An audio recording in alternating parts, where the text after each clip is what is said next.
Untuk mencari momen inersia kasus piringan bisa kita tulis momen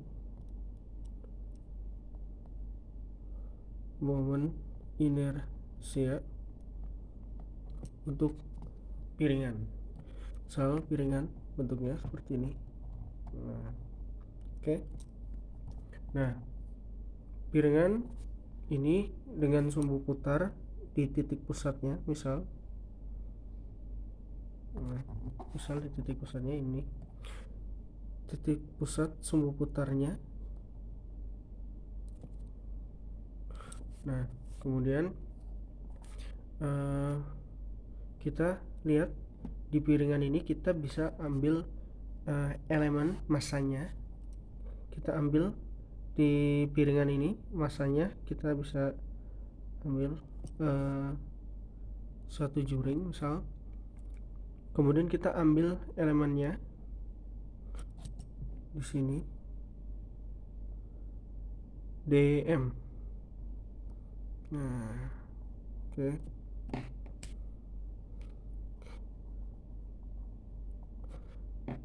Dimana ini luasannya kita ambil. Nah, ini ke sini, ini dr. Nah, titik ini ke sini, ini dr. Ini ya, ini ke sini, ini dr. Oke. Nah, kemudian ini r, panjang r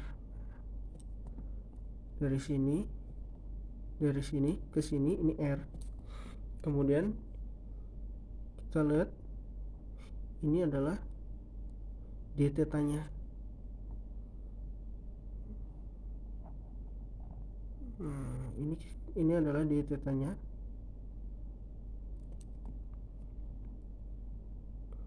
Kemudian sementara kita punya luasan ini. Luasan ini adalah bisa kita tuliskan dA sama dengan r kali d theta ini. R luasannya r d theta. Ini d theta, ini r kali dr.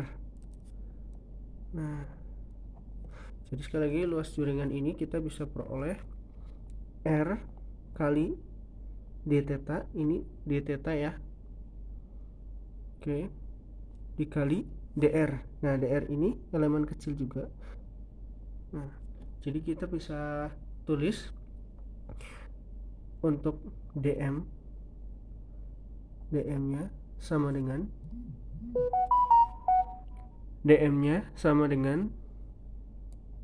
rho dA. Atau kita karena ini rapatan bisa kita tulis rho atau simbol luasan. Ini untuk memudahkan saja. Kemudian bisa kita tulis dm sama dengan rho dA nya bisa kita ganti dengan r d theta dr. Nah, ini sekali lagi kita ambil elemen kecil dari suatu piringan dm, sehingga kita terdapat dr. Kalau kita ambil ini bagian kecil ini dr, kemudian dia punya jari-jari dari sini ke sini r. Sementara yang tadi kita ambil elemen kecil dr dan punya luasan ini d theta. Oke. Jadi kita punya dm sama dengan rho kali r d theta dr. Sehingga untuk kita mencari momen inersia, I sama dengan integral r kuadrat dm. Ini persamaannya ya. Nah, ini persamaannya. I sama dengan integral r kuadrat dm. Kemudian kita bisa tulis I sama dengan, nah karena ini ada dua, d theta dan dr, otomatis dia punya dua integral. Oke, dua integral r kuadrat. Nah, dm nya kita bisa ganti dengan rho kali r d theta dr.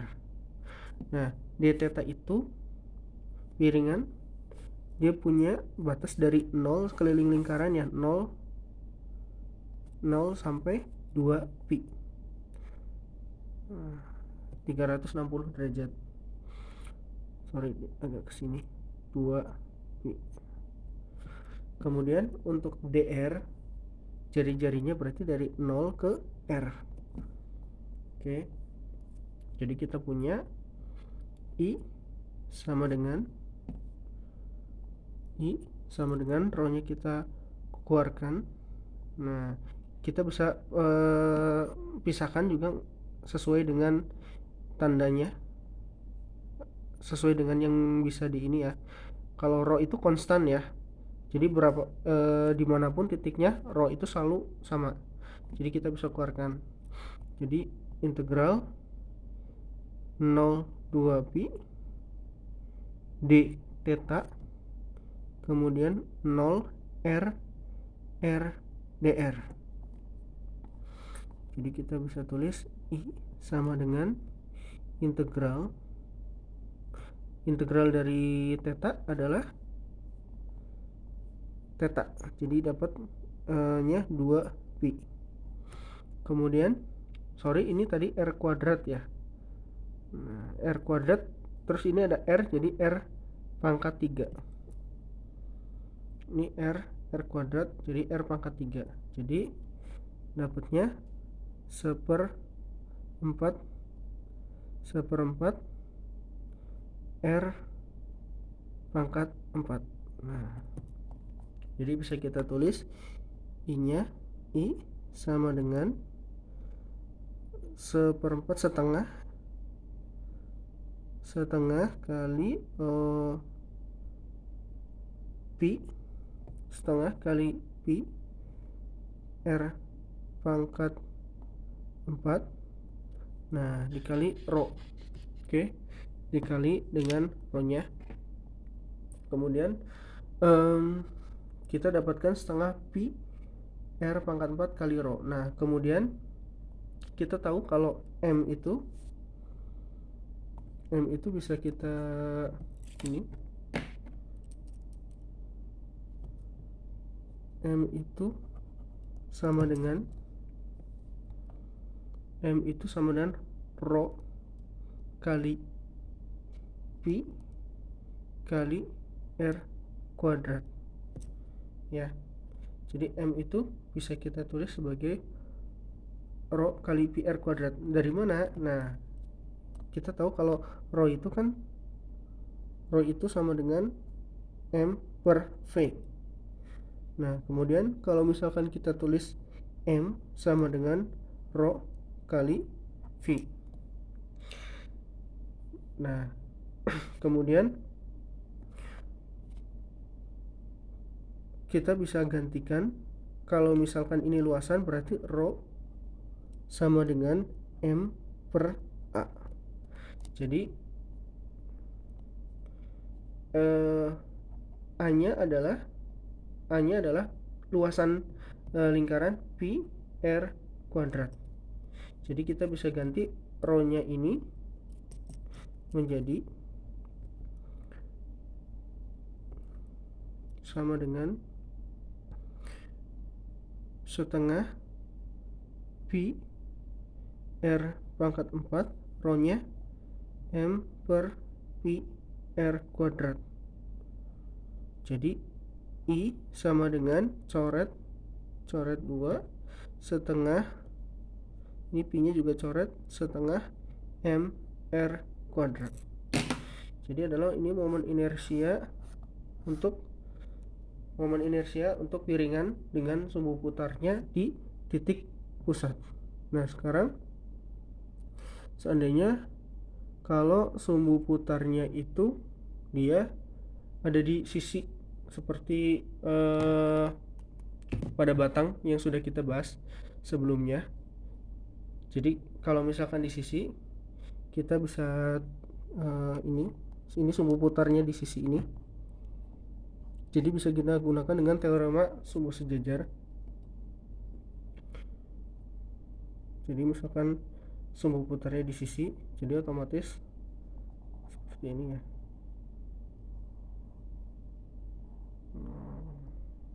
Oke, ini teorema sumbu sejajar.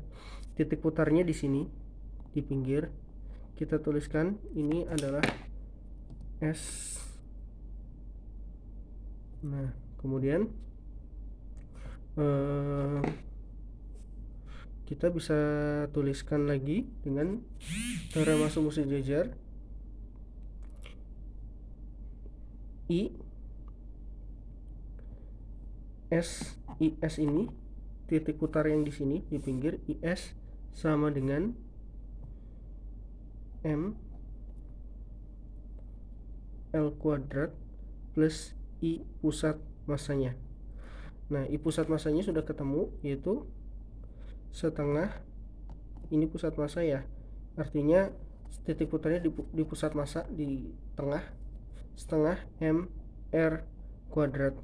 Sementara untuk di sebelah sisinya tinggal ditambah L nya ini ganti dengan R, jadi M R kuadrat.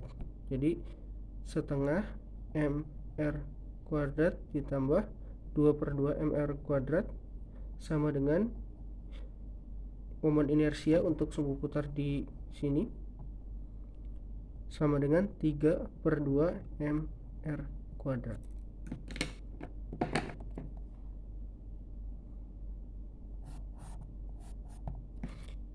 Ini yang disebut dengan sejajar ya, teorema sumbu sejajar. Nah, ini teorema